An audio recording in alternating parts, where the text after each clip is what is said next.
चहलकदमी करते हुए दिखाई पड़ रहे हैं। निश्चित तौर से दोनों नेताओं के बीच में ये सहज संवाद दिखाई पड़ रहा है और डेनिश प्राइम मिनिस्टर प्रधानमंत्री नरेंद्र मोदी को तमाम एक तरीके से जानकारी साझा करते हैं और ये उनका आवास है प्रधानमंत्री डेनिश की जो प्रधानमंत्री हैं और वहां पर प्रधानमंत्री मोदी पहुंचे हैं और ऐसे में वो अपने चहलकदमी करते हुए नजर आ रहे हैं और निश्चित तौर से ये बेहद महत्वपूर्ण मौका होता है दोनों नेताओं के बीच में आपसी संवाद के माध्यम से एक सहज समझ को आगे बढ़ाने को लेकर। और ये तस्वीरें उस लिहाज से बेहद महत्वपूर्ण और ये अपने आप में बताती है। हमने पहले भी कई बार ऐसे तमाम देशों के राष्ट्र प्रमुखों के साथ में प्रधानमंत्री नरेंद्र मोदी को एक सहजतापूर्ण माहौल में बातचीत करते हुए, चहलकदमी करते हुए या फिर चाय पे चर्चा करते हुए देखा है। उसी प्रकार की तस्वीरों को एक बार हम फिर से कोपेनहेगन से डेनमार्क की राजधानी होती है और समझ के आधार पर आगे बढ़ने का मौका मिलता है। हमारे सहयोगी सुधाकर दास इस वक्त हमारे साथ में डेनमार्क की राजधानी कोपेनहेगन से ही मौजूद है, जहां पे प्रधानमंत्री इस वक्त प्रधानमंत्री डेनिश प्राइम मिनिस्टर के राजकीय आवास पे मौजूद है। सुधाकर, इन तस्वीरों को किस तरीके से समझने की जरूरत है कि एक सहज संवाद का एक मौके के तौर पर दोनों प्रधानमंत्री चहलकदमी करते हुए? बिल्कुल आर्यन, आपने सही कहा और भारत डेनमार्क रिश्तों की एक नई तस्वीर है। ये नई एक तरह से नया अध्याय है, आप कह सकते हैं। ये सिर्फ केमिस्ट्री नहीं है बल्कि ये दोस्ती की एक नई इबारत लिखी जा रही है। जिस सहज तरीके से दोनों नेता संवाद कर रहे हैं और हम देख सकते हैं कि एक इनफॉर्मल तरीके से, और ये एक दूसरे को समझने समझाने की कोशिश। तो आप देखिए डेनिश पीएम का जो इंडिया के साथ कनेक्शन है, पीएम मोदी की वो जब कई बार जब वो भाषण देती हैं, उन्होंने अपने संसद में हो या कई मंचों पर उन्होंने भारत के लोकतंत्र की ना सिर्फ तारीफ की है बल्कि पीएम मोदी ने भारत में जिस तरह से कदम उठाए हैं उसको आगे बढ़ाया है। देखिए डेनमार्क उन देशों में है जिसने पहली बार किसी देश के साथ ग्रीन स्ट्रैटेजिक पार्टनरशिप की है। तो बहुत महत्वपूर्ण ये संवाद, और भारत को लेकर अगर निजी तौर पर डेनिश पीएम के नजरिए से आप देखें तो उनकी बेटी साल 2019 में स्टूडेंट एक्सचेंज प्रोग्राम पर भारत आई थी, केरला आई थी और काफी खुश होकर लौटी थी। लगातार पीएम फ्रेडरिक्सन पीएम मोदी को चाहे उनकी चुनावी जीत हो या अन्य अवसरों पर उनको बधाई देती रही हैं। तरह से बहुत गहरा संवाद उन दोनों के बीच होता रहा है। कोविड के दौरान काफी बार संवाद हुआ दोनों नेताओं के बीच। कोविड के बाद अगर कोई फर्स्ट लीडर जिसने इंडिया विजिट किया था तो वो डेनिश पीएम थी। तो आप समझ सकते हैं कितना आत्मीय संबंध दोनों नेताओं के बीच है और जाहिर तौर पर इस संबंध की वजह से भारत डेनमार्क रिश्तों को एक तरह से न सिर्फ मजबूती मिल रही है बल्कि एक नया अध्याय भी उसकी वजह से लिखा जा रहा है।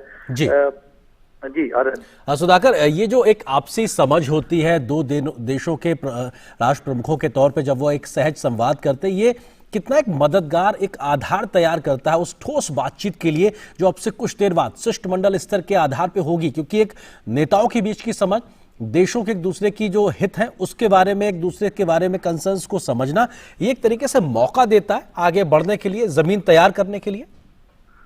बिल्कुल। देखिए हम जानते हैं कि पीएम मोदी किस हम्बल बैकग्राउंड से आते हैं, किस तरह से गरीबी में उनका संघर्षों में जीवन बीता और आज वो जो कुछ भी कर रहे हैं उसमें कहीं ना कहीं जो समाज में सबसे निचले पायदान पर जो व्यक्ति है उसमें आत्मविश्वास भरने की कोशिश रहती है उनकी तमाम नीतियों में।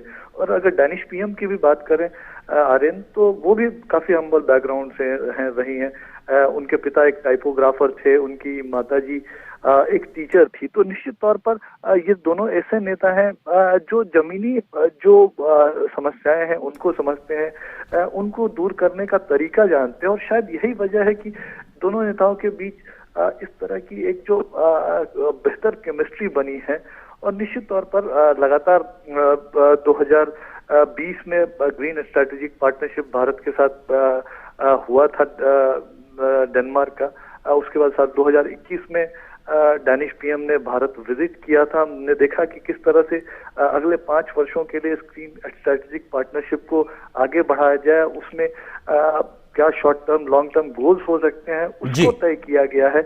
और आगे ये जो एक इनफॉर्मल संवाद है ये दोनों नेताओं के बीच संवाद को, समझ को तो आगे बढ़ाएगा ही, बल्कि डाउन द लाइन आप देखें तो जो पूरा तंत्र है, कई तरह के मैकेनिज्म है, उस मैकेनिज्म में भी एक नई जान फूकेगा और उनको एक तरह से ये संदेश संकेत जाएगा कि हमको नई ऊर्जा के साथ इन संबंधों को मजबूत बनाने के लिए, इसको आगे बढ़ाने के लिए और नई सदी के जरूरतों के हिसाब से वैश्विक चुनौतियों का सामना करने के लिए तैयार करना होगा, उस दोस्ती को और भी मजबूत करना होगा। तो ये एक बड़ा संदेश जाएगा, तो उसका बहुत ज्यादा फायदा मिलने वाला है। आर्यन, सुधाकर, जो हम तस्वीरों में देख पा रहे हैं खिली हुई धूप और चारों ओर हरियाली, और क्योंकि हम डेनमार्क को एक ग्रीन पार्टनर के तरीके से देखते हैं और ये महज एक सुखद संयोग ही हम कहेंगे कि संभवतः डेनमार्क के प्रधानमंत्री ने जो परिधान धारण किया हुआ वो भी लगभग हरे रंग के तरीके से, तो निश्चित तौर से एक जो सहयोग का जो बड़ा आधार है वो भी कहीं ना कहीं एक ग्रीन पार्टनर के तरीके से लगाता है और फोकस भी हमको नजर आ रहा है। और शायद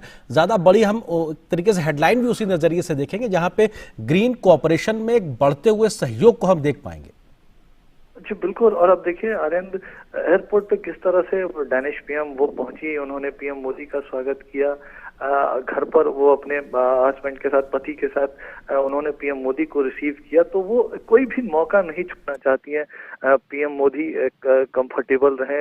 एक तरह से देखिए, जरूर ये दौरा औपचारिक होता है, लेकिन ये एक अनौपचारिक मुलाकात। आप किसी घर पर किसी अतिथि को बुलाते हैं तो आप कोई कसर नहीं छोड़ना चाहते हैं कि अतिथि के स्वागत में, सम्मान में, और शायद यही चीजें हम इस वक्त देख रहे हैं। और जाहिर तौर पर इस संवाद का जो बहुत असर, अब हम जानते हैं कि अगर जब पर्यावरण की बात होती है, आज जब क्लाइमेट चेंज की बात होती है, वैश्विक चुनौतियों की इससे रिलेटेड बात होती है, तो भारत की बात होती है, पीएम मोदी की बात होती है। पेरिस समझौते को जिस तरह से लेटर स्पिरिट में भारत ने आगे बढ़ाया है, जिस तरह से पीएम मोदी का कमिटमेंट रिन्यूएबल एनर्जी को लेकर है, सिर्फ कमिटमेंट ही नहीं है, भारत ने 2022 तक के जो रिन्यूएबल एनर्जी के लक्ष्य को चाहे हासिल किया हो, चाहे साल 2030 तक 40% से ज्यादा जो रिन्यूएबल एनर्जी का जो कंपोनेंट ऊर्जा एनर्जी सिक्योरिटी में रहने वाला है, तो एक बहुत महत्वपूर्ण है। एक तरफ इंटरनेशनल सोलर अलायंस जैसे गठबंधन है, CDRI जैसे गठबंधनों को भी आगे बढ़ाया जा रहा है। तो बहुत महत्वपूर्ण, पीएम मोदी ये जो प्रयास कर रहे हैं सिर्फ भारत के लिए नहीं, नए भारत, आत्मनिर्भर भारत के लिए नहीं है, बल्कि दुनिया को भी ये एक तरह से रास्ता दिखा रहा है। और शायद ये बात डेनमार्क के लोग, डेनमार्क के जो लीडर्स हैं इस बात को समझते हैं। वो निश्चित तौर पर बहुत अहम मुलाकात जी।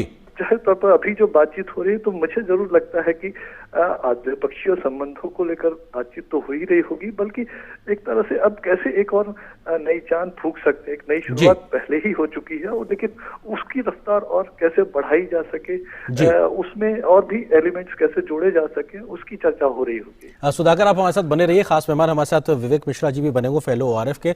विवेक जी, किस तरीके से आप इन तस्वीरों को समझने की कोशिश करते हैं, क्योंकि एक दो नेताओं के बीच में जब आपसी सहज संवाद दिखाई पड़ता है तो तमाम मसलों पर एक समझ को विकसित करने का एक मौके के तौर पे भी होता है। और प्रधानमंत्री मोदी को डेनिश प्राइम मिनिस्टर द्वारा अपने घर पर रिसीव करना, ये भी अपने आप में एक दिखाता है कि साहब किस स्तर पे डेनमार्क भारत के प्रति उत्सुक नजर आ रहा है उसके साथ सहयोग बढ़ाने को लेकर। विवेक जी। जी, अब देखिए, पर्सनल केमिस्ट्री और विदेश नीति, इनको साथ लाना ये मोदी साहब ने काफी बार बहुत ही अच्छे से किया है। आपको अगर याद होगा, बराक ओबामा आए थे तो उन्होंने हमें लग रहा है कि वहां पे बहुत सीरियस बातें चल रही हैं, हो सकता है चल रही हैं, लेकिन ओबामा को उन्होंने ये भी पूछा था, ओबामा ने मोदी साहब से ये भी पूछा था कि आप कितने घंटे सोते हैं। तो इनफॉर्मल कम्युनिकेशन से ये होता है कि एक आइस ब्रेकिंग हो जाती है, और बाकी डेलीगेशंस जो है उसमें सीरियस एजेंडा है ही, लेकिन उस बात के अलावा एक पर्सनल केमिस्ट्री जो है, यहीं पे उसकी नींव रखी जाती है, जो पीपल टू पीपल रिलेशंस है।